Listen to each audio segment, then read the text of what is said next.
White heavy checkmark, HTML, PDF. I was reborn back to when I was 14 years old. My father asked me gently, "Do you want to stay in the country with your mother, or go abroad and get another 200 million? In my previous life, I cried and said, I want my mother. Then I watched helplessly as he kept a female executive and a nanny outside, had 3 illegitimate siblings, and threw them all at my mother as a joke. My mother struggled for half a lifetime, unable to even secure a decent divorce, leaving with nothing and ending up with nothing at all. I was manipulated, laughed at, impoverished, and died in a foreign land, with even the plane ticket paid for by friends pooling their money. This time, I signed with a smile. 200 million, I'm taking it. It's not that I'm heartless, it's that I finally see clearly. In this family, no one ever truly cared about me or my mother. I refuse to be that weak and pitiful person anymore, in this life.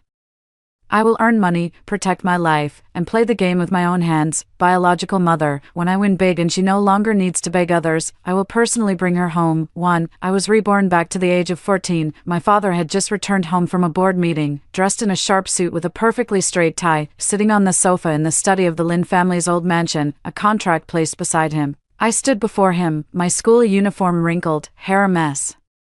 Having just returned from tutoring class, looking like a middle schooler who knew nothing about household matters, Qingwan, he called my name gently. Your mother hasn't been very stable emotionally lately. You can choose to stay in the country to accompany her, or you can go abroad to study at the school you like. After graduation, you can come back, and I can give you a portion of the company's shares in advance to try managing. He spoke sincerely and gently, like an open-minded father. I've already prepared the living expenses for studying abroad, 200 million, deposited into your personal account for you to manage entirely. In my previous life, when I stood in this position, I was terrified. 200 million, so much money, it really was a lot of money, but I only realized now that it was just a way to transfer assets. Mom sat on the living room sofa, not saying a word, her eyes red and swollen. I cried as I tore up the agreement, shredding it into pieces, and threw it in front of my dad. With reddened eyes, I shouted, I want Mom. I really thought I had one at the time. Looking back now, I was so foolish. That year, I naively chose to stay with my mother, and what happened? In less than half a year, my father still sent me abroad, stuffing me into the home of a female executive in the United States, claiming it was to broaden my horizons and cultivate a future successor. I became the only person in that villa with no one to rely on. And in the end, even the nanny could boss me around. The female executive's pair of dragon phoenix twins, seemingly harmless, are actually my father's illegitimate children, wild beyond measure. In the end, they even fought for the family fortune, and to think I treated them as my own younger siblings. And what about me? In the end, no one remembered that I am the eldest daughter of the Lin family. My mother is still in the country, alone, guarding the old house, desperately contacting schools, learning English, hiring lawyers, trying to bring me back. She thinks she is the rightful wife, thinks she still has the right to speak up, until one day, she received a lawyer's letter demanding the return of the property rights to the house. She didn't move out. She sat in the empty living room, unwilling to even boil water, eating cold rice bite by bite, saying, I'm waiting for Qingwan to come back. I heard the sound of her opening a medicine bottle over the phone and only then realized that she had become so depressed she was afraid to sleep. I graduated at 19, and my first job was scrubbing floors in Melbourne's Chinatown. My second job was cleaning dog cages in a wealthy family's home. The day my mother was admitted to the hospital, I was handing out flyers in a garage. The doctor called from overseas and said, she tried to jump off the building 3 times last night, but we can't arrange compulsory treatment without your father's authorization. I was standing downstairs at the hospital, phone pressed to my ear, but couldn't utter a word. The last time I saw her was 5 minutes before the cremation. She could no longer hear me calling her. It was at that moment I realized she hadn't lost to Lin Wuqing. She had lost to me. The daughter she spent her life protecting was simply not strong enough. In this life, the agreement was once again placed before me. I didn't cry. I simply picked up the pen and decisively signed my name, Lin Qingwan. My father raised an eyebrow, as if truly looking at me for the first time. Have you thought it through? I have, I said, looking at him with a calm tone. I paused for a moment, then added, as your only child, I really should go out and gain some experience. I emphasized the word only heavily. He froze for 2 seconds, then chuckled softly. As expected of my daughter Lin Wuqing, you really have ambition. I laughed too, but my smile was more clear-headed than his. He thought I had finally come to my senses and was willing to listen, but deep down, I knew that sending me away was just to build a relationship with his illegitimate child in advance. He sent me away so he could get rid of Mrs. Lin and legitimately promote his female executive. Unfortunately, my mother will never understand. She's still living in a dream. thinking he'll come back to her eventually. She doesn't know that once I sign this agreement, both she and I will have been kicked off the Lin family's table. That night, I returned to my room, closed the door, and the moonlight outside the window felt cold. I didn't cry. I simply turned on the computer and logged into the black card account. 200 million had arrived. I stared at the balance for a minute, then opened the drawer and took out a notebook. First page note. Lin Wuqing's illegitimate children, Lin Jia, Lin Iwan. Place of birth, New York, offshore trust accounts under Lin Wuqing's name, to be investigated, flow of shares from Mother Mrs. Lin's dowry company, to be investigated, goal, within 4 years, reclaim everything that belongs to me and my mother. I opened a photo of my mother. Her smiling face from her youth is still vivid in my mind, wearing an old trench coat from 10 years ago, looking silly as she grinned. That trench coat was later given to the housekeeper. As she said, the family wasn't well off. Later, I found it in the trash can, with cake crumbs and dirty footprints stuck to the trench coat. In this life, I will never believe in anything again. It's not that I'm heartless, it's that I've finally seen clearly, no one in this family has ever truly cared about me or my mother. Starting today, I, Lin Qingwan, will use these 2 billion to turn the rotten game of the Lin family upside down, step by step. 2. The night I signed the papers, it was very dark, but the light in the living room was still on. As I went upstairs, I turned back from the stairwell and saw my mother still sitting there. Her eyes were as red as freshly peeled shrimp shells, and she was still clutching the pencil case I used as a child. On it was printed the name I had spelled out with stickers.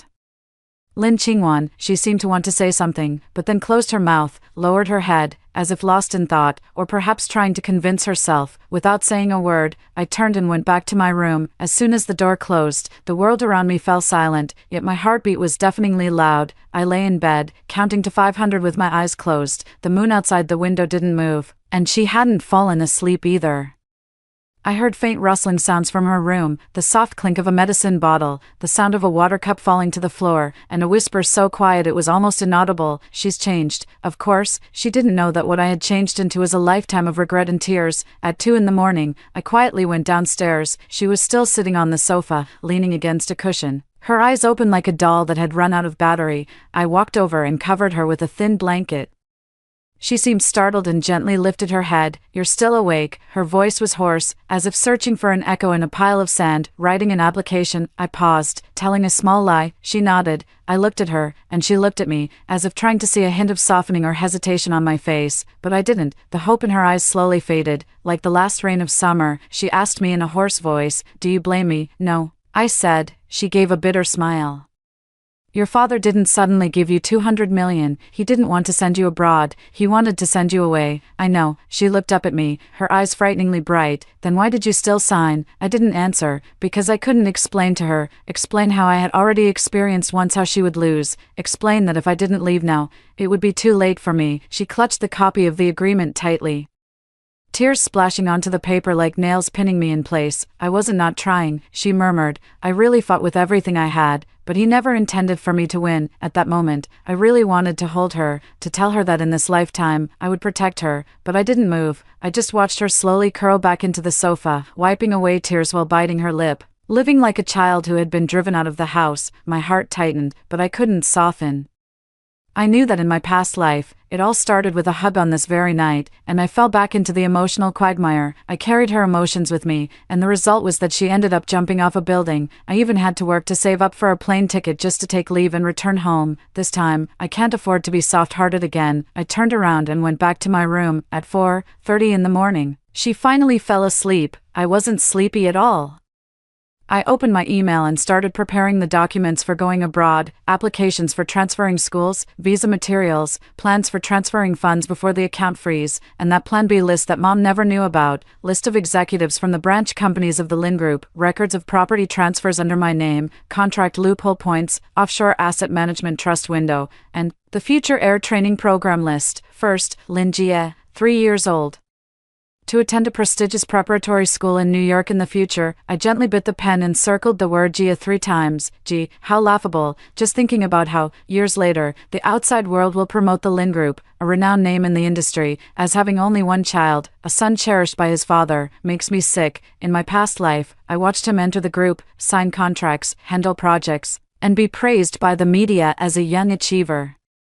While the public overlooked the fact that he was an illegitimate child, this time around, he'll have to go through me first. At 7 in the morning, my mother woke up, her eyes swollen and her face sallow. I finished washing up and was about to head out when she stood at the door, blocking my way. "Qingwan," she called out, her voice trembling slightly. "It's not too late to change your mind now." I stopped in my tracks and turned around. "Not this time," I said. "I'm going out to win. And then I'll bring you back." She looked at me, not saying a word for a long time. Finally, she nodded, not a single tear in her eyes, and only said, "Then don't lose." I smiled. "Don't worry, I won't." I closed the door, and the moment I walked out of the Lin family's house, the sunlight was bright, the sky was blue, and the wind was a bit cold. 3. On the day I went abroad, Lin Wuqing personally drove me to the airport, in the car. My mother was also there, sitting in the passenger seat. Not saying a word, she had spent a full 3 hours on her makeup, with bright red lipstick and heavy powder, but her face looked as if it had lost all its color. She kept staring out the window, watching the road she had walked countless times, as if sealing herself into her memories along the way. Lin Wuqing wore that slightly worn navy blue suit, with a proper smile, looking like the perfect husband and father in the eyes of outsiders. He held the steering wheel, talking to me about school matters while turning to my mother and saying, "I've already arranged Qingwan's accommodation. Sangyu will take care of her, so the child will feel much more at ease at her place." My mother didn't respond, only tightening her grip on the handbag strap until her knuckles turned white. Of course, she knew who that Sangyu was, the youngest female executive in the company, 35 years old, with dual MBA degrees, beautiful, sweet-talking. And most importantly, she had already given birth to a pair of twins for Lin Wuqing 3 years ago. The HR department at Lin's group even gave her a nickname, the company's crown princess. My mother wasn't unaware, she just kept pretending not to know. Just like this time, she was still wearing her most expensive champagne gold dress, which was said to be the first valuable item my father bought for her after he made his fortune. My mother sat upright in the passenger seat. If she was going to see me off, she would do it like a proper lady. Even if she had finished delivering them, she would just be a woman no one remembers. At the airport, my father's driver was already waiting in the VIP lane, pulling my luggage. My mother held my hand and gently asked, "Do you have your passport? Do you have any cold medicine? Don't forget that cashmere scarf." I nodded while watching her eyes turn red. She tried hard to smile, but couldn't hold it in the end. Her voice tightened. "If it's cold over there, just video call me, and I'll send you clothes." My eyes felt a bit warm, but I held back the tears. This isn't a farewell, it's a separation. Father stepped forward, gently putting his arm around her shoulder, and smiled at me. "Your mother has been so worried. She hasn't slept well these past few nights." Mom's eyes trembled, clearly shaken by the phrase "your mother," her mind in a daze, her eyes even reddened, as if she had been loved all over again. I looked at her, both angry and heartbroken. This is her, even knowing she's been utterly betrayed. She still wants to scrape together a tiny bit of security from the slightest insincerity. Perhaps it's because her entire youth was spent by his side. I stood up, and just before entering the boarding gate, Mom suddenly hugged me. "Qingwan," she buried her face in my shoulder, her voice trembling uncontrollably. "If things get tough over there, just come home. Mom will always be here." I patted her back. "Mom, wait for me." "Wait for you for what?" "Wait for me to come back and reclaim everything that rightfully belongs to you," I whispered softly in her ear. She was taken aback for a moment, her eyes blank, then nodded. "All right, Mom will wait for you." When I looked back, I saw my father still holding her, looking like a loving old couple, reluctant to part with their daughter before she went abroad. Only I knew that in his office drawer, he still had a photo of Sangyu with her 2 children at Disneyland, smiling more genuinely than in any family photo we had taken together. Only I know that this doesn't affect him at all when, decades later, he gives all the family assets to the illegitimate child outside. I walked into the VIP lounge, where Sangyu was sitting on the sofa waiting for me. She was wearing a camel-colored trench coat, with exquisite makeup, her lipstick a cool-toned rose red, and her earrings sparkling. They were the latest Chanel design. "It seems my father has given her quite a bit of money." She stood up, smiling as she extended her hand toward me. "Qingwan, it's so good to see you again. I've heard so much more about you from your father." I didn't shake hands, just nodded. "Thank you for your trouble." She didn't mind either, turning her hand to pick up her handbag. "No trouble at all. From now on in the U.S., just think of me as family. If you need anything, don't hesitate to ask." I smiled. She thought I didn't know who she was. In my previous life, I lived in her house for 4 years. I knew exactly which drawer was locked with the child's vaccination record, which passport was hidden in the safe, how many nannies she had changed, and what time she liked to call Lin Wuqing at night. She thought I remembered nothing. She didn't know that I had come back to settle the score. Songyu took me on a private flight. The seats were spacious. The flight attendants bowed as they served water, and everything felt like a fairy tale. I sat down without saying a word, only inserting the new SIM card, enabling location, network, and recording permissions, and binding the financial account in the background with SMS verification. I knew that by leaving, I was completely bidding farewell to my identity as the eldest daughter of the Lin family. They could now peacefully raise their illegitimate child, but they would soon realize that I was not a daughter sent away. I was a creditor returning. For the day I landed, it was 5 in the morning. The sky in Los Angeles was still dark, and outside the cabin, there was a quiet, pale blue. I followed Songyu off the plane. Carrying my suitcase, she had a gentle smile, walked with a brisk pace, and seemed like the perfect caretaker. Qingwan, you didn't get much rest last night, did you? Let's go have breakfast first. Do you prefer Chinese or Western food? She asked with such familiarity, as if she truly saw me as her own daughter. I smiled faintly. Either is fine. Thank you, Aunt Song. A flicker of surprise flashed in her eyes, as if she was pleasantly taken aback that I had called her Aunt Song. She didn't know that this aunt was something I had struggled for 3 years in my past life to learn to say, and it was also the first chip I would use in this life to collect interest. The car was her own, a black Porsche Cayenne, clean and luxurious. The trunk was neatly organized, already stocked with a toiletry bag, a consultation checklist in the style of a school uniform, and a life guide manual. I got into the car, and as soon as the window closed, everything fell into silence. Songyu chatted the whole way, asking me what color room I liked, whether I wanted a tutor, and if I was interested in learning horseback riding, tennis, or golf. Her words sounded nice, every sentence seemed to be for my benefit, but unfortunately, I didn't believe a single word of it. She said that I would be like a daughter in her home, but her real child was sleeping in the children's room of her suburban villa, with a custom English name posted outside the door and thousands of dollars worth of picture books and toys piled inside. They are a pair of twins, born quietly by Songyu in the United States on Lin Guiqing's 42nd birthday. They are only 3 years old now, so they won't disturb me, won't appear on social media, and won't be known by Mrs. Lin. Songyu is a smart person. She knows that Lin Guiqing's divorce is not yet finalized, and she also knows that Mrs.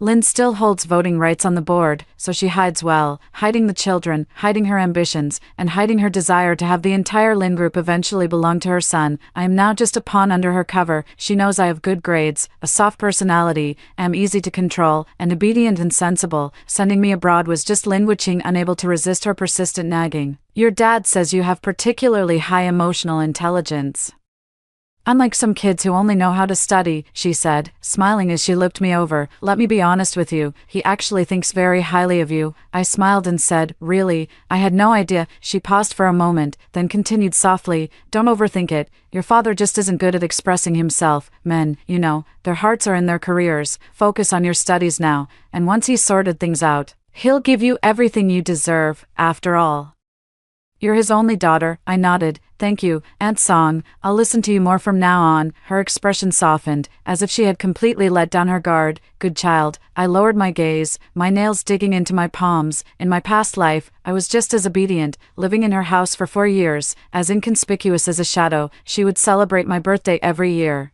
inviting a few children of my father's friends over for dinner, among them her own daughter. The little girl looked like Lin Guiqing and could call me sister by the age of 3. Though she never truly acknowledged me as one, she just watched the adults laugh at my presence, as if I were an extra, and by then, my mother had already been admitted to a psychiatric ward, repeatedly murmuring my name. In this life, I will no longer be the obedient child, but on the surface, I will act more obedient than anyone else. Songyu's home is decorated like a model apartment, with even the tableware being limited edition. She arranged for me to stay in the guest room, where the window overlooks the swimming pool. On the floor-to-ceiling window, the words "Welcome, Qingwan" are pasted, resembling a meticulously planned grand gesture. After I finished showering, I saw that she had already prepared my enrollment materials for the next day and thoughtfully printed out the school introduction and course schedule. Get some rest early to adjust to the time difference. Tomorrow, I'll drive you to school. On the first day, it's always good to have someone with you, she said softly. I nodded. Thank you, Aunt Song. She smiled contentedly. At 11 o'clock in the evening, the light in her room went out. I sat at the desk in the guest room, opened the small laptop I had brought with me, and began to synchronize the memories from my past life with the current situation. I stared at the screen for a long time, until the moon rose outside the window and the night grew as deep as water. In this life, I am not here to live under someone else's roof. I am here to overturn their control over everything. 5. Sonyu knocked on the door promptly at 6:30 the next morning. I'm already awake. Qingwan, time to get up. Breakfast is downstairs. Her voice was gentle, as if coaxing a small animal. I sat up in bed and opened the door casually. Good morning, Aunt Song. She paused for a moment, perhaps not expecting me to adapt so quickly. You're so good, she said with a smile. Go downstairs for breakfast, and I'll take you to school in a bit. On the dining table, there was milk, sandwiches, cereal, and a finely sliced fruit salad. As I sat down, a small shadow darted out from the other end of the living room. Mommy, I want a hug. The little girl threw herself into Songyu's arms, her words so sweet they could cure a person. I looked over and saw her wearing pink pajamas printed with Daisy Duck, her hair soft, her eyes timid, and a bit of milk still at the corner of her mouth. It was then that I noticed her eyebrows and eyes bore a slight resemblance to my father's. She looked up and saw me, immediately falling silent. Her eyes roamed over me as she whispered, Who is she? Sonyu stroked her hair. She's your sister. Sister. The little girl tilted her head and looked at me again. Why don't you look like me? I lowered my head and smiled gently. Because my parents are different from yours. She bit the straw, nodding as if she understood. But only I noticed the hint of discomfort in Sonyu's eyes. At that moment, the little boy also came down the stairs, holding a very cute rabbit plush toy. He didn't speak, just stood on the steps watching me, his eyes as wary as a cat's. I smiled at him. Good morning, Jia. He ignored me, only raising the rabbit a little higher, as if declaring his sovereignty. Sonyu looked slightly embarrassed. They're a bit shy around strangers. Please don't mind. It's okay. Take your time, I said with a smile. They're still young. I scooped a spoonful of cereal, lowered my head to take a sip, and hid the turmoil in my eyes. Sonyu didn't even try to hide it, perhaps genuinely thinking I was foolish. Both children took Lin Wuqing's surname, and she even claimed their father was working abroad. That's how I had my breakfast in my past life, watching one of them call me mommy while the other ignored me. For years, I went from being a sister to the Lin family's runaway daughter, then to a guest, and finally not even a guest. My school registration was inexplicably cancelled, and I had to go through their approval process just to apply to return to the country. Not in this lifetime. In this lifetime, I will make them hand over the future to me with their own hands. Before Sonyu sent me to school, she didn't forget to pull the two children and say, Come, say goodbye to your sister. Goodbye, big sister. The little girl waved her hand crisply. While the little boy didn't speak, only grunted sullenly, I turned to look at them, smiling and nodding. Goodbye, good children. This good children was said for them to hear, and also for Sonyu to hear. I know she is very smart and also very sensitive. She notices every look I give, every word I say, even the way I walk, so I have to act even more harmless than she does. When she saw me off at the school gate, she carried my bag for me and started nagging again. Lunch will be provided at school. Remember to stay hydrated. The climate in Los Angeles is dry, and call me anytime if you need anything. Looking at her gentle eyes and her perfectly appropriate smile, I thought to myself that she is truly a natural-born actress. I pretended to listen very seriously. I'll remember that, Aunt Song. Thank you. She nodded with satisfaction. Just before I walked through the school gate, her final words were almost whispered into my ear. Qingwan, you need to understand that abroad, no one can hold an umbrella for you. You have to rely on yourself. I paused for a moment, then smiled slightly. Yes, I understand. I walked through the school gate with my backpack on, the sun so bright I could barely keep my eyes open. Ahead lay new classmates, new teachers, a new schedule, and the fresh start I was determined to weave with care. But I wasn't afraid, because I wasn't here to take shelter from the rain. I was here to lay mines.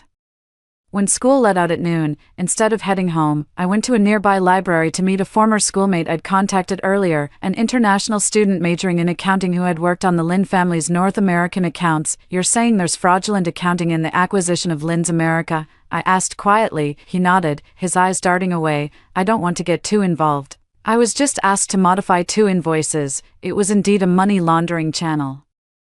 I can't say who it was. I took out a business card. On it was the logo of the headhunting firm he would turn to over the next 3 years. I know who will be checking your future resume, and I know where you interned after graduation. Whether you can get back on track depends on how much you say today. His face turned deathly pale. Who on earth are you? I am the daughter of Lin Wuqing from the Lin Group, I said slowly, the legitimate, direct, and rightful daughter of Mrs. Lin.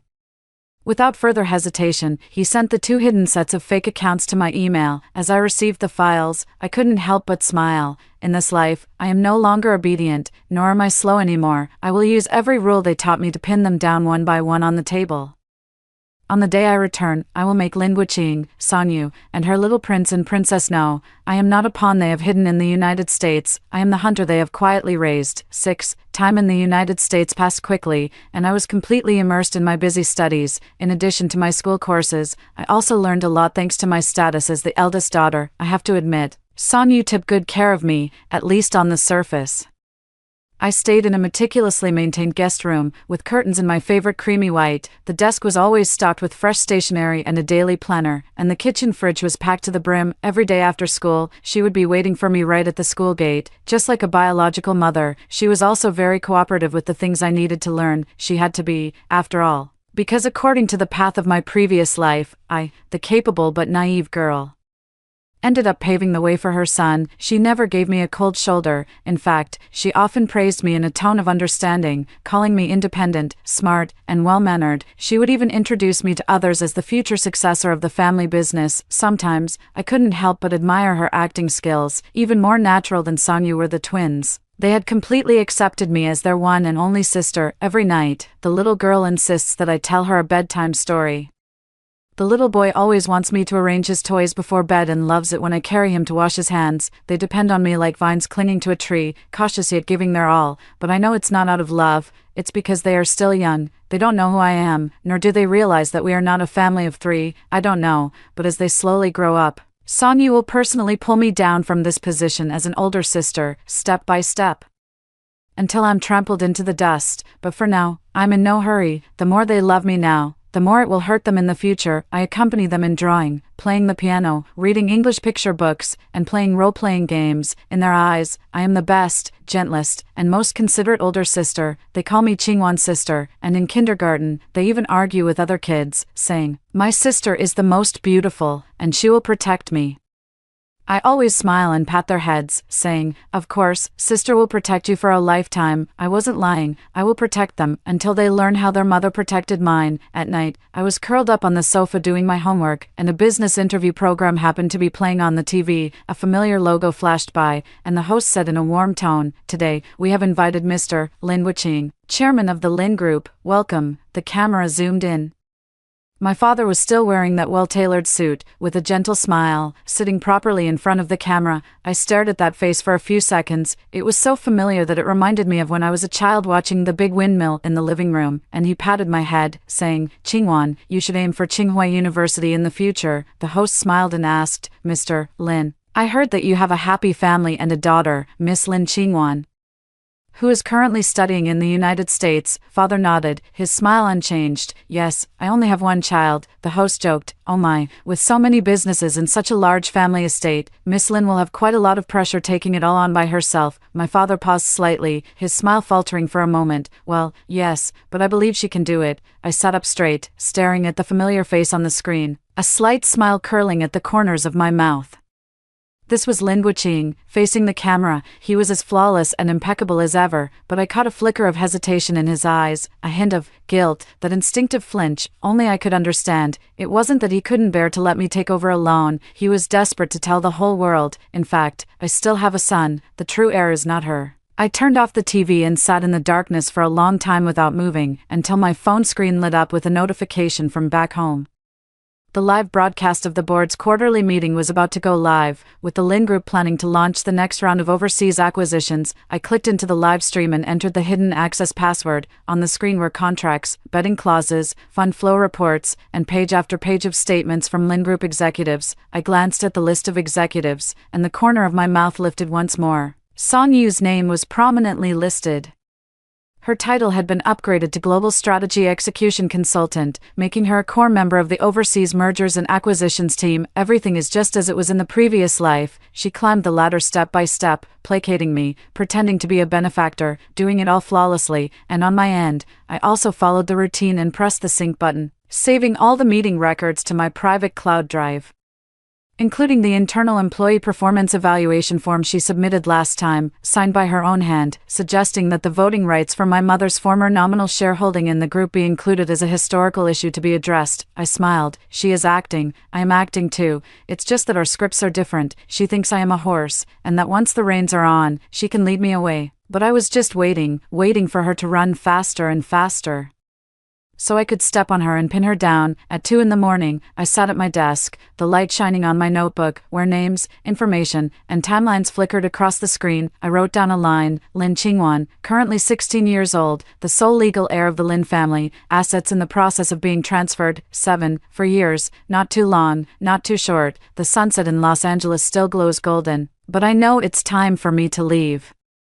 On the day of my university graduation ceremony, I didn't invite my father, I only invited my mother. She wore a navy blue velvet gown, and her complexion looked much better than it had 4 years ago. The fine lines at the corners of her eyes had faded, and the furrow between her brows was gone. Standing at the edge of the crowd, she watched me take off my graduation cap, smiling while secretly wiping away tears. I walked over, and she took my hand, her voice trembling slightly. Qingwan, look at you, you've lost weight again. I smiled and squeezed her hand back. Mom, I'm fine. I've already started getting involved with company affairs, and I'll be even busier after I return. Madam, don't worry. The eldest young lady is truly remarkable. I've admired her self-discipline all these years. The one driving us was Songyu, who sat in the passenger seat with a proper smile on her face.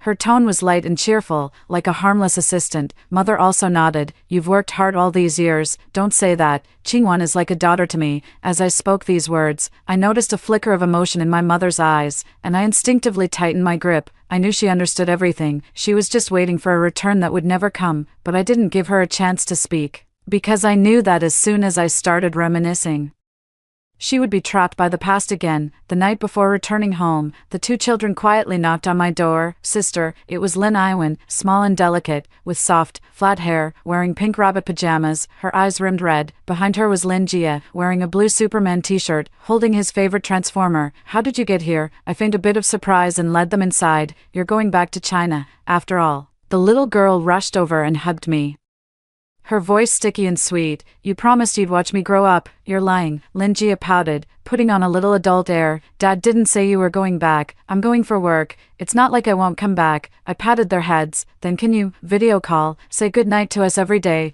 Iwan opened her grape-like big eyes, tears pattering down. I gently hugged her. Of course, I miss you both every day. They really are still so young, innocent, clingy, adorable. It even made me almost forget for a moment that they were Songyu's backup plan. The next day, when seeing me off at the airport, Songyu gave me a big hug in the parking lot. Qingwan, once your father has his work arrangements sorted out, you should really start thinking about joining the group. After all, you are his only daughter. I nodded obediently. I'll wait for his arrangements. With you leaving, the two little ones are really upset, she sighed. They can't bear to part with you, their big sister, Aunt Song. I interrupted her, my gaze sincere. They need me, and the country needs me too. She paused for a moment, then smiled and said, all right, then it's up to you to decide. I picked up my luggage and stepped out of the airport just as the sky was beginning to lighten. I knew that this step was the first one toward a complete return. I was neither the obedient daughter of the Lin family nor someone living under another's roof in her household. I am Lin Qingwan, my mother's daughter, and the heir who has returned to the Lin family to reclaim everything. My first task upon returning to the country was to review the organizational structure of the Lin Group and analyze the logic behind executive rotations. The second task was to submit an anonymous resume through external headhunting channels, applying under an alias to the most promising subsidiary of the Lin Group. No one knows who I am, only that I have a strong educational background, solid experience, and speak with tact and grace, a true talent. I don't want the position my father arranged. I want to start from a place beyond his control, digging deep inch by inch. Because I know that the true successor to the Lin family will never be someone who simply waits for fate to hand them everything. As the plane cut across the sky, my mind filled with my mother's words that night and the trust in the eyes of Songyu's children, and also with Lin Wuqing's resolute statement in that media interview. Yes, she is my only daughter. I smiled lightly. Yes, the only one. So this time, I want him to regret not cherishing this one and only. In the future, I will use the power of the media to elevate this one and only to great heights. 8. The year I returned to China, I had just turned 18. Lin Wuqing personally came to the airport to pick me up, just as he had when he sent me abroad years ago, dressed in a suit, smiling warmly. Behind him stood several high-ranking executives from the group. Even through my sunglasses, I could tell who were his newly promoted confidants and who were the seasoned veterans planning to test me. Qingwan, you're finally back, he said. Yes, I smiled. Dad. He patted my shoulder with satisfaction. Don't worry. The company has already arranged a position for you. Start with a rotation in the overseas investment department, work diligently, and there will be a place for you. I nodded. Thank you, Mr. Lin. His movements paused, and the smile on his face cracked for a moment. I knew he had heard it. I had long since drawn a line under his father, but he still needed me. Needed me to be the family daughter card that the group presented to the outside world. Needed me to placate those nostalgic shareholders on the board, and so I came back. In the first year, I did odd jobs in the investment department, running the market, writing reports, working late into the night, without putting on any airs. Everyone thought I was humble, capable, and well-mannered, and some genuinely started to like me. The second year, I was transferred to the president's office. Becoming a project coordinator, I followed Lin Wuqing to various events, took notes during meetings, and conducted reviews afterward, quietly familiarizing myself with the entire group's power structure. He began to trust me. In the third year, my mother finally moved out of the Lin family completely and settled into a newly purchased single-family villa. She became quiet, clean, and thorough, as if she had finally let go of everything. But only I knew that every time she saw photos of Lin Wuqing and Song Yu appearing together in the news, she would purse her lips, her fingertips trembling. I'm fine, she said. Don't worry about me. I nodded. I don't feel sorry. I remember it. That winter, Song Yu returned to China with a pair of twins, saying the children needed to receive Chinese language education. The children were already 11 years old and enrolled in the city's top international elementary school. I prepared a big gift package in advance and went to their home to see them. Sister, the two children threw themselves into my arms, their eyes and brows exactly like Lin Wuqing's. Are you being good? Do you miss your sister? I smiled and crouched down, handing them the carefully selected toys. We miss you, sister. You smell so nice. I told the teacher I want to be a big sister like you when I grow up. Song Yu laughed beside me. See how much they adore you. I also smiled. They're all clever children. I reached out to stroke their hair, and the light in my eyes froze inch by inch. They are still young and don't yet understand the weight they carry, but I do. That day, I went home and called my mother. Mom, I'm going to change your bodyguard. The winds have been too strong lately. Are you afraid something will happen to me, or are you afraid of what I might do? My mother asked softly. Neither. I paused. I'm afraid you'll steal my spotlight. There was a moment of silence on the other end of the line, followed by a light chuckle. Qingwan, you've grown up. In the 6 years since I returned to China, I have progressed from job rotations to executive assistant, then to deputy project manager, and finally to board secretary, seizing every breakthrough opportunity step by step. Before the chairman's term change, I became the youngest member of the core secretarial team, involved in all document circulation and high-level meetings. I knew Lin Wuqing was on guard, but he was too busy expanding the group to a market value of hundreds of billions, busy paving the way for Song Yu and her son, so busy that he forgot when I had already infiltrated right under his nose. I didn't show any reaction, but everyone within the various factions of the group knew that Lin Wuqing had only one child. At the same time, major media outlets both domestically and internationally spoke highly of Mr. Lin, the head of the Lin Group, praising him as a generation of private entrepreneurs who was frugal and had only one daughter. Given this reputation, even if he wanted to publicly acknowledge his biological son, he dared not show his face, and all of this was a trap I had set for him. 9. On my 28th birthday, Lin Wuqing unexpectedly fell ill. Retribution came faster than I had imagined. A sudden angina attack struck just 10 minutes before the intense debate at the board meeting, and he was directly carried into the ICU. The media said he was overworked, but the board began reshuffling the moment he entered the operating room. When I rushed to the hospital with the document box, Song Yu was already waiting at the ward door, looking utterly exhausted. Your father trusted you the most, she said with reddened eyes. No one on the board can hold the situation now. The group must not fall into chaos. I smiled and handed over the document box. Aunt Song, I've brought a plan to stabilize the group. She hesitated for a moment, then opened the file and flipped through the pages one by one. The first page was a temporary authorization proposal from the board of directors, already signed by 7 core directors. Only her signature was missing. Page 2 presents a proposal for restructuring the group's current shareholding structure. Page 3 is a photocopy of an anonymous whistleblower letter, alleging that the chairman, while still married, used a total of 260 million yuan in group funds for a certain female executive and her children, suspected of major financial misconduct and improper transfer of benefits. Song Yu's fingers trembled. Qingwan, she looked up abruptly. What are you planning to do? My smile remained unchanged. You said it yourself. I am the only daughter of the Lin family. No, I am here to claim what my father left for me. You betrayed your father. It's not that I betrayed him. He sold me out long ago. My voice was not loud, but it was as sharp as a blade. I merely took hold of the knife handle he handed to me. Sonyu stood up, her face pale. You won't succeed. Your father will stop you when he wakes up. He has already signed the will memorandum. I pulled a document from my bag, handwritten, including arrangements for the upbringing of your child, and the transition authorization for the chairman's position. She leapt as if struck by lightning. How did you get this? Because I was the one who discussed it with him before his surgery. You're lying, Aunt Song. I smiled softly. You forgot. I've been by his side for 10 years, while you only accompanied him overseas for 3. Sonyu froze completely. She finally realized that she thought I was waiting for the group to acknowledge me, waiting for Lin Wuqing to give in, but in fact, I was waiting for her child to grow old enough to understand the moment of her mother's collapse. The board meeting proceeded as scheduled. I stood in the center of the conference room, with my legal team and audit representatives behind me. When I announced that I would be taking over as acting chairman, Sonyu's seat was empty, Lin Wuqing was still in the intensive care unit, and the twins had been taken away and placed into a trust fund far removed from the group's operations. Someone questioned, she's just a daughter. The chairman isn't even dead yet, and I simply said, I am Lin Qingwan, Lin Wuqing's only legal heir. Over the past 10 years, I have been involved in every project document, every round of financial report approvals, and every bidding meeting. Today is merely about following legal procedures. No one spoke again. Lin Wuqing finally woke up. He had lost a lot of weight. Looking at me standing by the hospital bed, his voice was hoarse. You, since when? Since the day you first said 200 million to go abroad. He froze, as if recalling the moment I signed and left that spring. Don't you hate me? He asked. I do, but there's no time for hatred now, I said. You raised the wolf, and you must admit it was you who left the door wide open. He closed his eyes, his fingers trembling as he reached for the bell,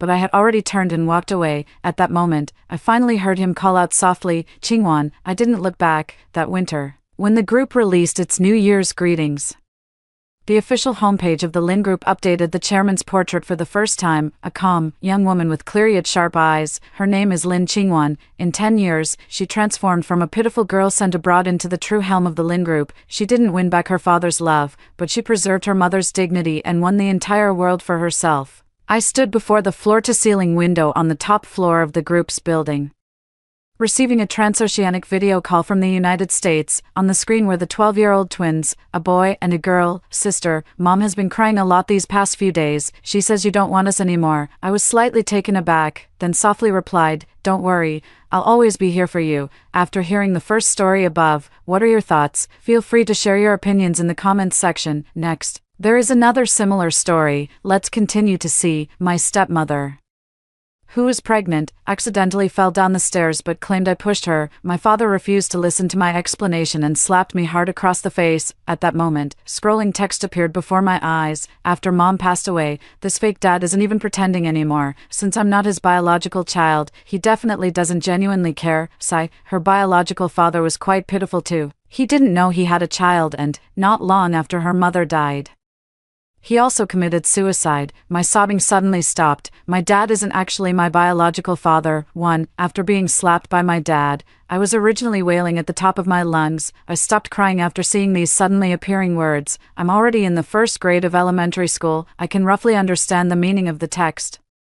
Does not biological mean that my dad is not my real father, but are these suddenly appearing words all true? If I'm not my dad's daughter, then how did my mom marry him? And when Mom was still alive, Dad treated me quite well. This time he only hit me because he misunderstood me. As long as I try hard to explain, he will know the truth. Just as I was trying to understand the meaning of the words, I was already dragged by my dad into the dark room. You can reflect on your actions here. The pitch-black room seemed to hide countless demonic claws. I clung tightly to his clothes, pleading with him, Dad, I didn't push the new mom. Don't lock me in. I'm scared. He pushed me away impatiently and slammed the door shut with force. I screamed at the top of my lungs while desperately pounding on the door. The pitch-black room was terrifying. Plus, there are words that somehow appear and roll around in front of me. It's even scarier. Woo-woo, damn.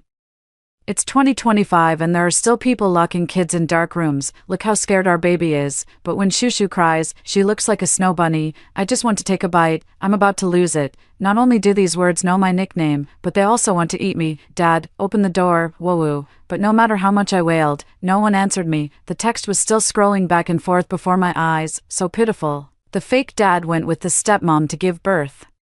And our baby is going to be locked up for 3 days. By the time her fake dad remembers, she'll have already fainted from hunger. It was only when his stepmother reminded him, fearing a life might be lost, that he remembered. I stopped banging on the door and stood there in a daze. It can't be, he is my father. When my mother was still around, he would smile at me, lift me high when he was in a good mood, let me sit on his shoulders, and take me to the amusement park with my mother. It's just that, anyway, he won't forget me. I'm no longer afraid of the words in front of me. As if in a contest, I crouched in the corner without saying a word. I silently counted numbers in my heart. My mom taught me before that counting can make time pass faster. By the time I count to 10,000, my stomach growled uncontrollably. I continued counting. When I count to the next 10,000, I fell asleep. When I woke up, I was still in the pitch-black room. I was both thirsty and hungry. My head was also dizzy. I fell asleep again. When I woke up again, the hunger was even stronger. I desperately crawled to the door. Daddy, please come quickly. Daddy, where are you? Shushu is so hungry. No matter how much I cried out, there was still no response. Woo-woo, poor little Shushu. No wonder she ends up hating her female lead sister so much in the future. I'm a bullet comment.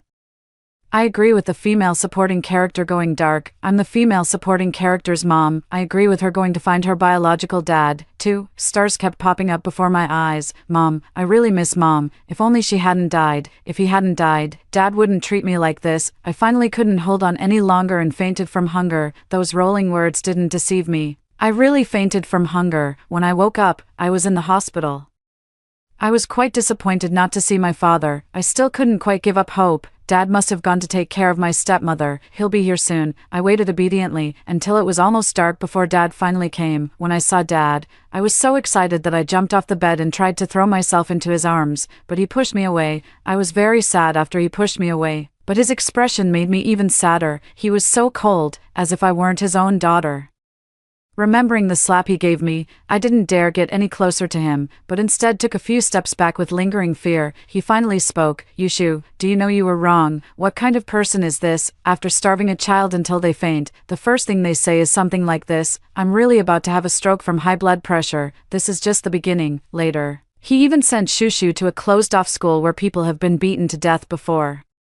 I'm her real father, and I approve of the female supporting character hitting him. My heart trembled slightly. Didn't I just ask you a question? Seeing that I remained silent, my father frowned and raised his voice. I held onto his hand with my last shred of hope. Dad, I really didn't push my new mom. Please believe me. He let out a deep sigh, shook off my hand, and looked at me with eyes full of disappointment. I never thought you could be such a child, lying through your teeth and showing no remorse. Have you ever considered the consequences of pushing your mother down? You're carrying my own daughter. He covered his forehead, waited for his emotions to settle, then calmly said, Shushu, you've really let me down. I'll send you to a boarding school later. My eyes were filled with tears. He really wants to send me to that kind of place. My father really doesn't love me anymore. 3. My tears didn't soften his heart. He dragged me, pulling me into my stepmother's hospital room. My stepmother was holding my little sister and playing with her. When she saw me come in, a flicker of guilt flashed in her eyes. Honey, I'm sorry you had to go through that. My father patted my stepmother's hand reassuringly. She smiled and pretended to be gentle as she greeted me. It's okay, Shushu is only 7 years old. Maybe she really didn't mean it. Shushu, come and see your little sister.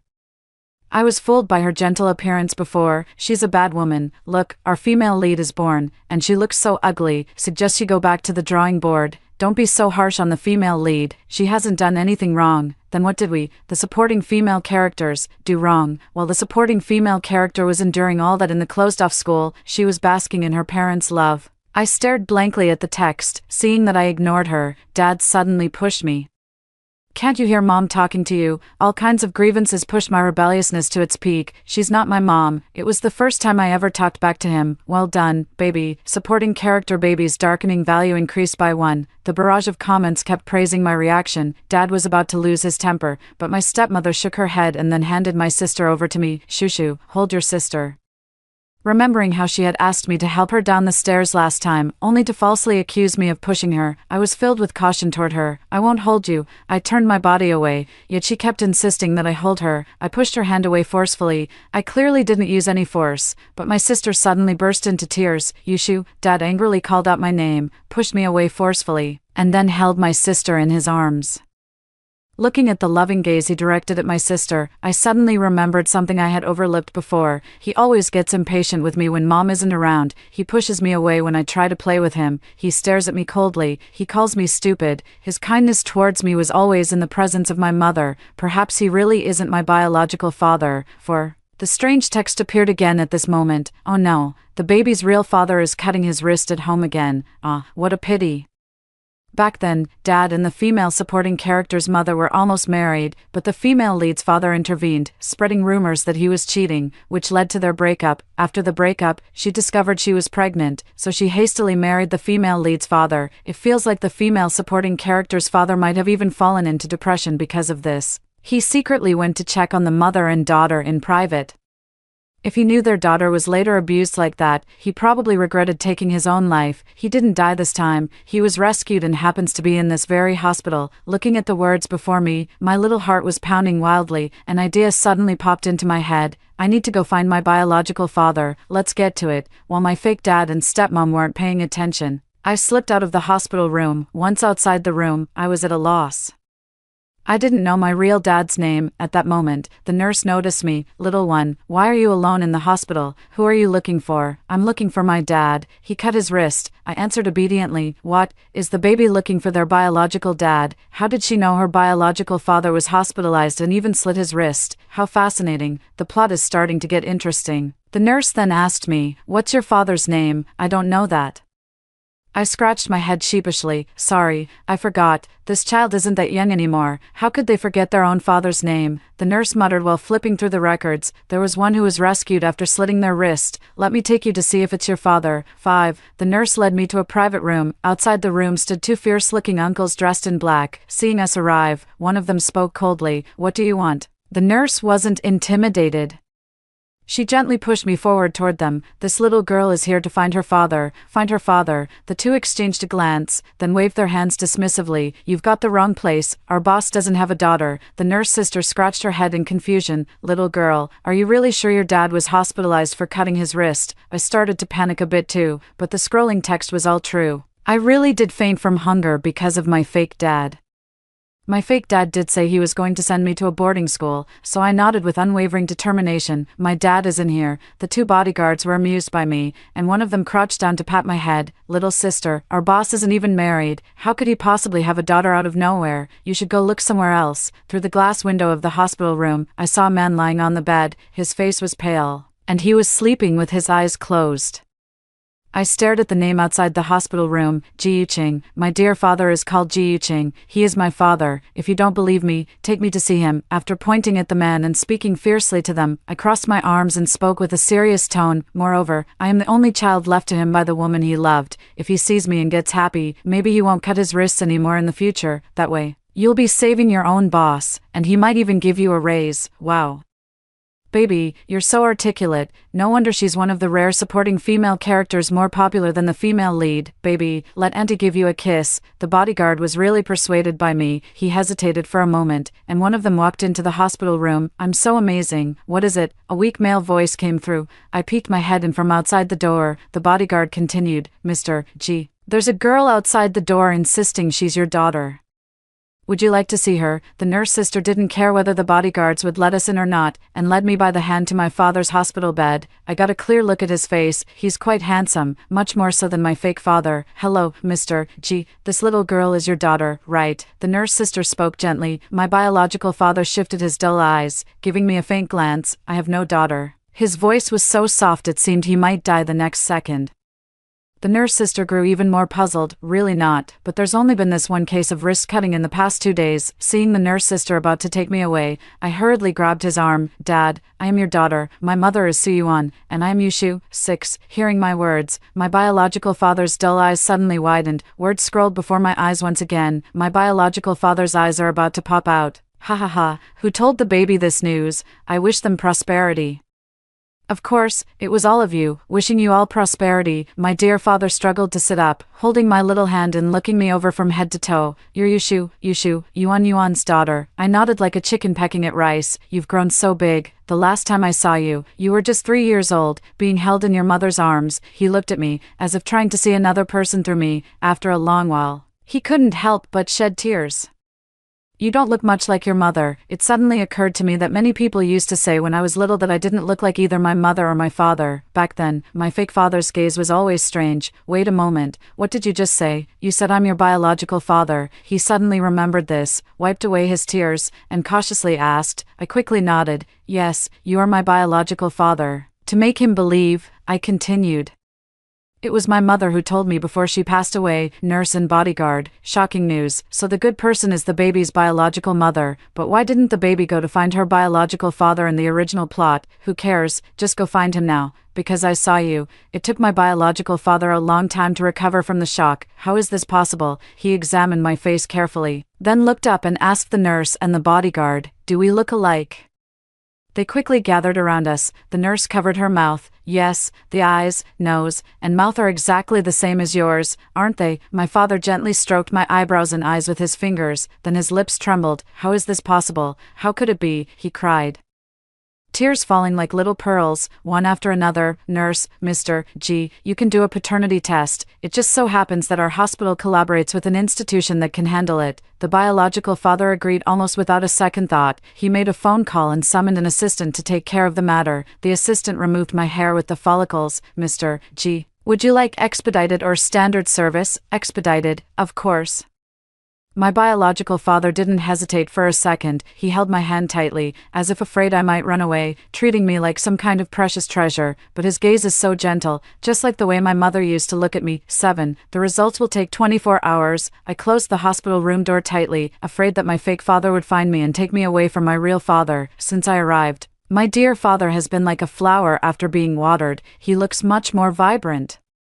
To help my dear father recover quickly, I peeled an orange for him and brought it to his lips. He smiled with his eyes and happily ate the orange segment. Look at his worthless appearance. Haha, think about it. Your beloved left you a child. Can you not be happy? Haha, I hope my biological father can stay this happy forever. Stop cutting your wrists. I stared at the bandage on his wrist. That looks really painful. Noticing that I was looking at his wrist, he quickly pulled it back under the blanket, then asked me curiously, Shushu, how did you find me? I found out by reading strange text. If I tell him, will he think I'm a fool? Better not say anything, so I chose to keep it a secret. Mom said that if there are some things you really don't want to talk about, you don't have to say them. It's better if Dad doesn't know. I don't want to talk about it. He couldn't help but smile. All right. If you don't want to talk about it, then don't.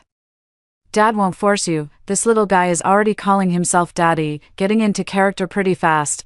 Depressed hottie turned into a doting dad. Biological dad is just as good as mom. Dad thought for a moment, then asked again, I heard your original dad got married. Are they treating you well? Mentioning this, my eyes felt sour, even more sour than an orange. I didn't want to talk about it, but tears kept falling uncontrollably.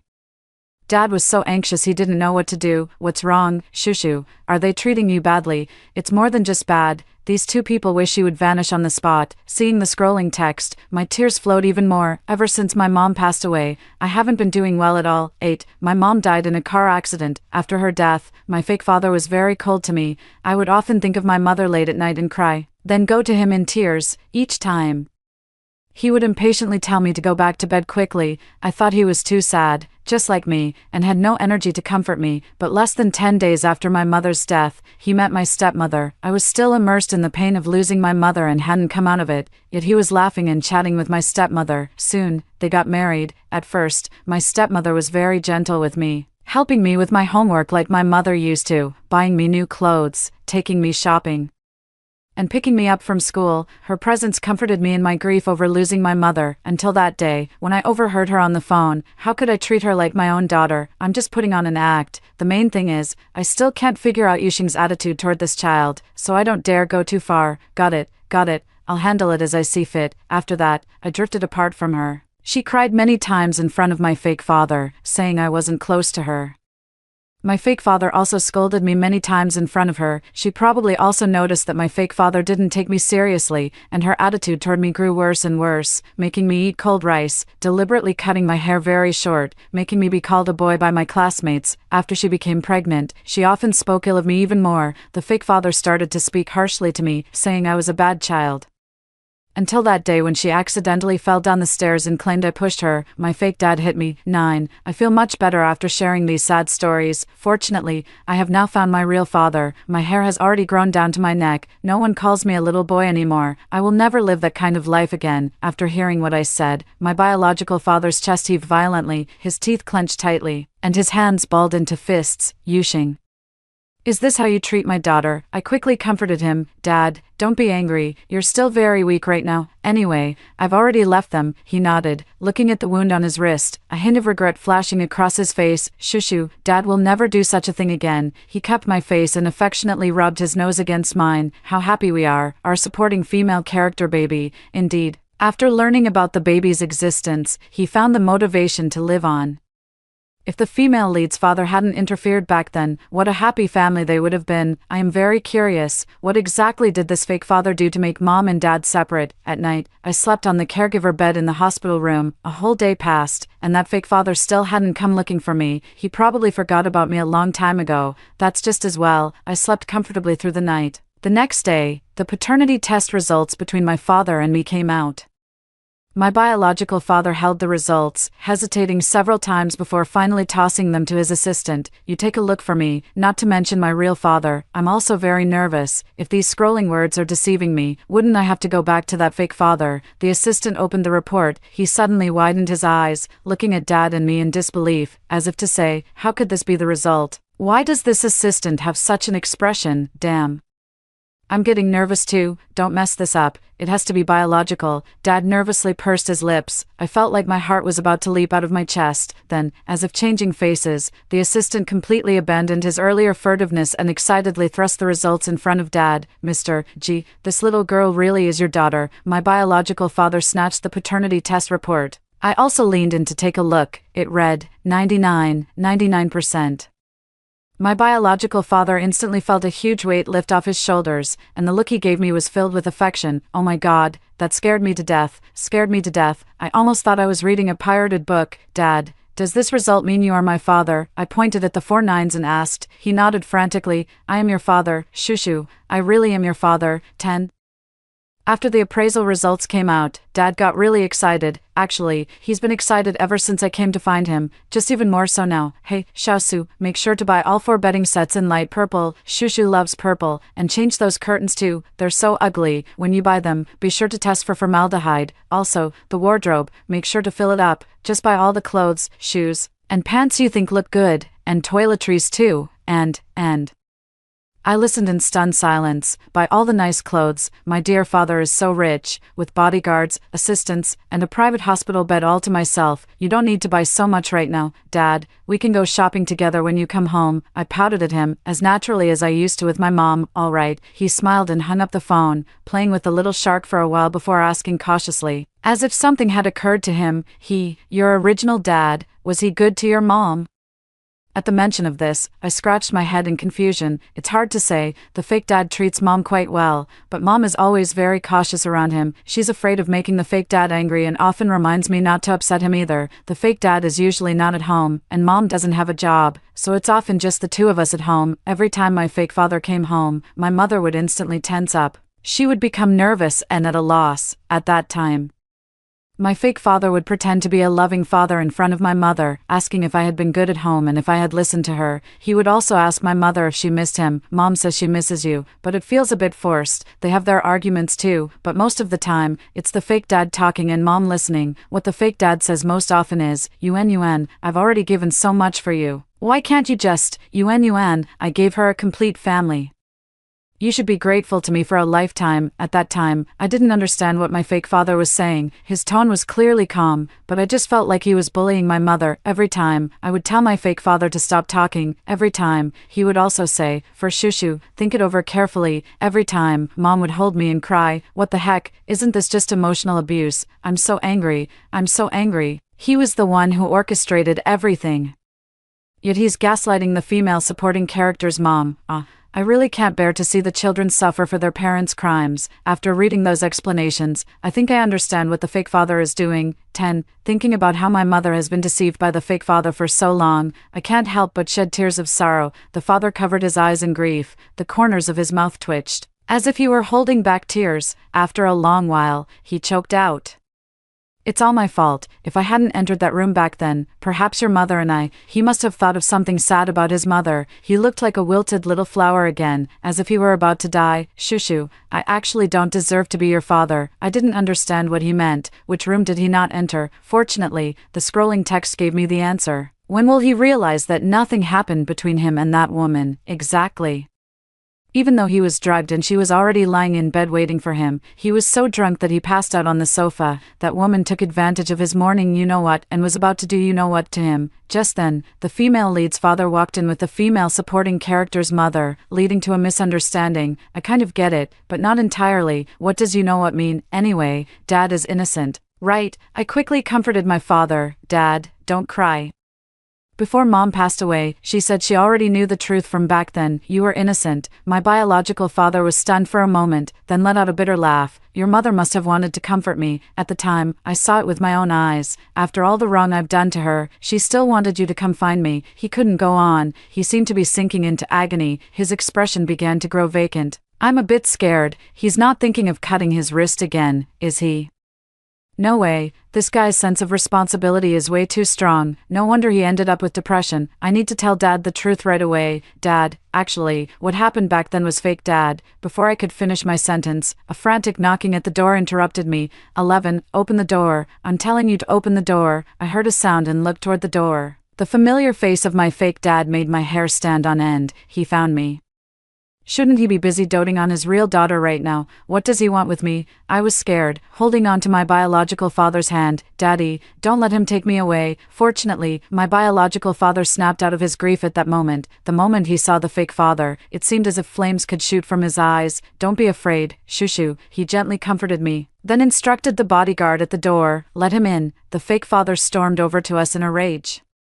Just as he reached up to grab me, the bodyguard who followed closely behind stopped him. He pointed at my real father, gritting his teeth. Ji-Yuqing, why is my daughter with you? My real father clenched his fist. He stared darkly at the fake father for a few seconds, sneered, and threw the paternity test report in front of him. Take a good look at whose daughter this really is. The fake father's anger turned into shock. He slowly picked up the form, stared quietly at the 4 9s. And then tore it up right in front of all of us. What does it matter? She's called me Dad since she was little. She grew up by my side. Her last name is Yu, not Ji. She is my daughter. Is he out of his mind? When he let his stepmother bully her, why didn't he say she was his daughter? I think he just doesn't want Ji-Yuqing to get his way. He's always been jealous of Ji-Yuqing, jealous of his good grades, his family background, his career, and jealous that he can be with the person he admires. I'm about to be furious too, so wicked. I couldn't help but shout at him, I am not your daughter, I am not your daughter, you big villain. The fake father not only didn't get angry, but instead revealed a meaningful smile. Yushu, are you sure you want to recognize him as your father? Do you know what he did back then? He betrayed your mother. Your mother was pregnant with you at the time, crying so pitifully. It was only because I felt sorry for her that I was willing to take in a child with no blood relation as my own. I've raised you all these years. Are you really going to abandon me for someone like him? 12. His words seemed to strike a heavy blow to the biological father. He was trembling. The fake father had found the biological father's weakness and continued relentlessly. If you had any conscience, Ji-Yuqing, you shouldn't have acknowledged this daughter. The scandal you caused back then was all over the news. Do you want Shushu to spend her whole life with her head bowed in shame because of you? If I were you, I would have jumped off a building long ago. My biological father was drenched in sweat, gasping for breath. He looked up at me, his eyes filled with sorrow and pain. I'm sorry, Shushu. I don't deserve to be your father. I don't deserve to be your father. He's not worthy either, I shouted, my heart more anxious than a monkey's. Dad, I tightly grasped his hand. Mom has already told me about what happened back then. It was him. I pointed at the fake father. He was the one who drugged your drink. He was the one who secretly hid that wicked woman in your room. He was the one who ordered that wicked woman to do such things to you. And he was the one who brought Mom in at that moment. The air instantly fell silent. The fake father never expected me to know the truth, his shocked pupils trembling. What nonsense are you spouting? Come back with me right now. He tried to come over and grab me again, but the bodyguard brother blocked him firmly, not letting him get even a hair closer. Bodyguard's inner thoughts. Thank you, miss, for raising our pay. We'll protect you with our lives. Haha. This fake dad is about to die of anger. Let me get a little conspiratorial. Could the death of the female lead's mother also be related to him? Dad finally snapped out of his shock. He yanked out the 4-needle, walked over to the fake dad, and kicked him hard. With the bodyguards present, the fake dad didn't dare fight back. Yushing, tell me clearly what happened back then, or else, he smiled, seeming to be in a state of madness. I remember. Your biological daughter was just born, right? He gave a meaningful glance to the bodyguard brother. The bodyguard brother understood his meaning and immediately walked toward the door. Ji Yuqing, what are you trying to do? The fake dad was clearly panicking. He tried to stop that bodyguard brother but was held back by another bodyguard brother. Dad looked at him with a half smile. Of course, it's to let you experience the pain of losing a daughter too. My eyes sparkle with admiration. Dad looks so cool like this. Absolutely awesome. Ji Yuqing, finally stepping up. I was so anxious. The Ji family has a vast fortune in business. Dealing with them is a matter of minutes. The fake father struggled repeatedly, and as he watched the bodyguard walk out the door, his legs went weak. He immediately said, "Don't touch my daughter. I'll tell you everything. Back then, it was all my scheme. I was the one who drugged your drink at the banquet. And I was the one who swapped your room key. Letting that woman wait for you in your room ahead of time, it was all my fault." Dad was so angry he nearly lost his balance. Countless days and nights, he had been tormented by this matter, feeling as if life was worse than death. Countless days and nights, he had been repenting for this matter, but it was all too late. He took a deep breath and said to the fake father, word by word, "Yushing, I will never let you have a good life. Your daughter." The fake father widened his eyes, desperately begging him, completely different from his usual arrogant demeanor. "Ji Yuqing, don't touch my daughter. She's innocent. She's innocent." Dad let out a roar, the veins on his neck bulging. "Is she innocent? But my daughter isn't. From the moment she was born, I wasn't by her side, letting her mistake a thief for her father and call you dad for 7 years, making her live in your shadow since childhood. Is she not innocent too? And Yuan? The woman I cherished and truly loved in my heart, because of your lies, she humbled herself before you, endured humiliation, and left this world far too early, and me, my once happy family was torn apart by you. If my daughter hadn't come to find me, I might have." He couldn't go on, trembling uncontrollably. I walked up to him and hugged him tightly. "Dad, I'll always be with you." He held me tightly, very, very tightly. 13. Dad sued the fake dad in court. He also made public what he had done. The stepmother couldn't stand the gossip and filed for divorce when their daughter was just 1 month old. I still envy her. At least she still has a mother. Speaking of mom, I remembered the comments in the bullet chat and asked Dad to investigate the cause of her death. At that time, Mom's car suddenly had a brake failure, which led to the accident. The police handled it as an accident and closed the case hastily. Her car had already been scrapped and could no longer be found. The dashcam footage is also missing. There are no surveillance cameras in the parking area. Fortunately, Dad found the owner of another car that was parked next to Mom's car at the time, and she provided a backup of the dashcam footage. The night before Mom's accident, the car owner drove back and happened to capture the fake dad sneaking into Mom's car. Dad used this point to have the police reopen the investigation. The fake dad initially only said he went to the car to get something. Later, under repeated questioning, he couldn't take it anymore and finally confessed, "I wanted her to have a second child, but she kept refusing, so I lost my mind and, then why don't you divorce her?" Dad roared, "If I divorce her, wouldn't that just give you the opportunity you're looking for? Ji Yuqing, I'll never let you have your way in this lifetime." The fake dad sneered, "It's so hateful, so hateful. Death penalty, death penalty." Human malice always exceeds imagination. After leaving the police station, Dad took me to Mom's tombstone. Yuan, I will raise our daughter well. When she becomes capable of standing on her own, when she no longer needs me, I will come to find you." Dad caressed the photo on the tombstone and wept bitterly. Dad really is such a crybaby. "But Dad, I will always, always need you." I also touched the photo of my mother. "Mom, I will take good care of Dad too, making sure he doesn't always think about cutting his wrists. I will listen to Dad and grow up well." Dad finally stopped crying and showed a gentle smile, gently pulling me into his arms. A butterfly appeared out of nowhere, fluttering around me and Dad. Finally, it landed on Dad's shoulder. Dad carefully cupped it in his hands and softly asked, "Is that you, Yuan?" The butterfly fluttered its wings. Dad burst into tears once again. The butterfly fluttered up and landed on my head, as if kissing my hair. "Mom, I love you," I said happily. The butterfly finally flew away, a light rain began to fall from the sky, and my father and I walked home hand in hand. 14. My fake father was sentenced to death. My real father hasn't cut his wrists since I returned home. Those strange writings have also disappeared. In short, I have embarked on a different kind of life, a life of happiness. peace, and joy. After hearing the 2 stories above, what are your thoughts? Feel free to share your opinions in the comments section. Looking forward to hearing from you. If you liked this story, don't forget to like it, share it, and subscribe to my channel. See you next time.